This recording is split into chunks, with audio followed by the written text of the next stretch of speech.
Assalamu alaikum, Amin here. Welcome to the Seerah Masters Show, lifestyle design for the ambitious ummah. Check out seerahmasters.com. Now let's get into this episode.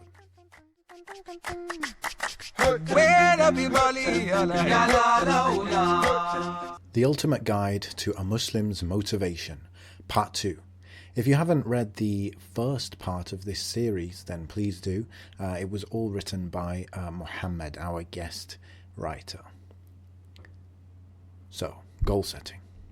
All this talk about motivation is pretty motivating, right? But before being motivated, we need to ask ourselves, what are we trying to be motivated for? It's great to have petrol in the tank, but we need to know where we're going, or at very least, which direction to start moving towards for now. This is where goal setting comes in. If you set your goals properly and you know where you're going, all that is left for you to do is to start taking the steps towards your goal. Even if you take baby steps, as long as they're in the right direction, you'll get to your destination eventually. Hitting the bullseye. When it comes to goal setting, a great metaphor is archery.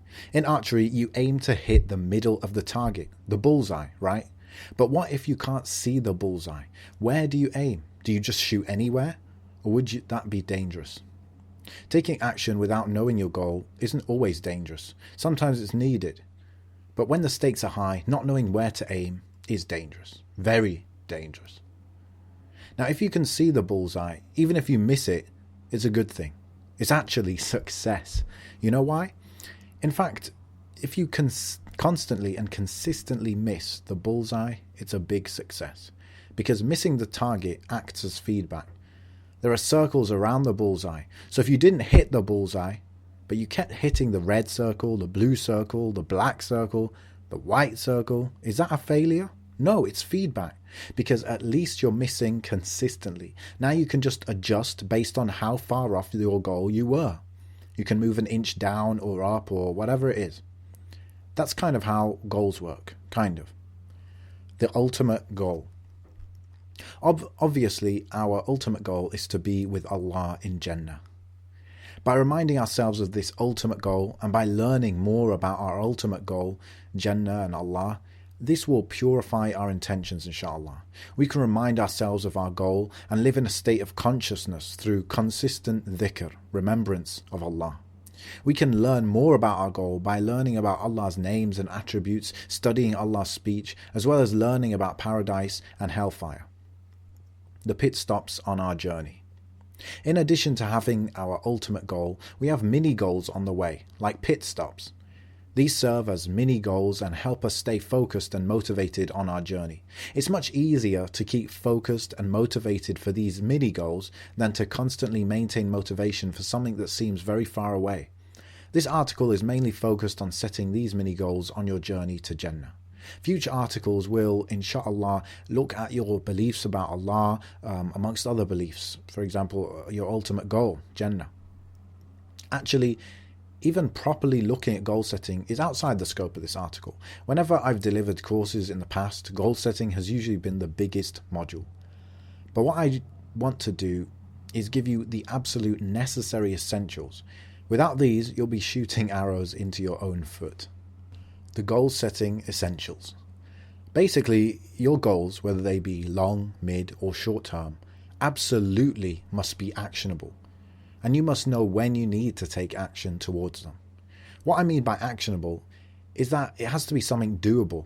In order to take action or do something, it has to be tangible, i.e., it can't be a concept and it can't be something abstract.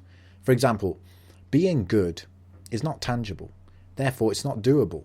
You can't do being good, it's abstract. Moreover, good means different things to different people. For one person, being good means being good at work. For another person, being good means being good to your family. Even being good to your family isn't tangible. It means different things to different people. But taking your kids to your parents' house is tangible. Quran is not doable. However, reading Quran is doable. Da'wah is not doable. However, buying a gift for my mom and taking her out to dinner is doable.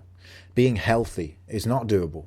However, going for a walk every day after Fajr is doable. In addition to being actionable, these goals have to be specific, measurable, and time bound. Reading Quran is tangible and doable. But for how long? How many pages exactly? What time specifically? By when will it be done? How will you know when you've hit your daily goal? You need a benchmark by which to judge whether or not you've arrived at your destination. Reading 10 pages of Quran after Fajr is specific, measurable, and time-bound. You know you've hit your target when you've read those 10 pages, and you know what time you have to do it, after Fajr. Whilst you're doing your goal, you can measure how far off your goal you are. Someone who sets goals that are not specific, measurable, and time-bound is like someone who decides they want to go on holiday but doesn't decide when or where and doesn't set a budget. Are your Islamic goals really goals? Often, people's Islamic goals in particular are not actually goals. They aren't set like goals, and they're very wishy-washy. They're not tangible, specific, and measurable or time-bound. For example, most people just want to get better.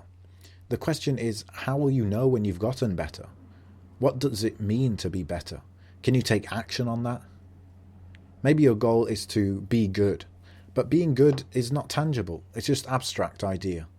Remember, being good means different things to different people. So what does it mean to you exactly? What is often meant is, I want to feel good, or I want to feel better. There is no doubt that submitting to Allah and worshipping Allah does make you feel better. However, the feeling is a side effect of submission. Feeling better is not the actual goal. Moreover, feelings are not very tangible or measurable. Therefore, being better or feeling better cannot be a goal in and of itself. Your goal is not a feeling, your goal is worship. An act or many acts of worship, therefore, you have to set specific, tangible, measurable worship goals, and they have to be time-bound. Also, if you have any sins that are part of your life, replacing those sins with good habits and actions that are specific, tangible, and measurable is an absolute priority. So in summary, your goals must be tangible, specific, measurable, and time-bound. There are absolute fundamentals of goal setting that we just covered. Fasting Mondays and Thursdays is tangible, specific, measurable, and time-bound. You know exactly what it means and exactly when it happens. Therefore, it's easier to take action on that goal than to take action on being better. When you've set your goals that you can take action on, you should then break them down into mini stops, pit stops. So you should have little baby step goals, which are easy to get started with. It's important to identify every single baby step. Can you give me an example? For example, if your goal is to memorize the Quran and you are starting on the 1st of January 2016, your pit stops can be the following.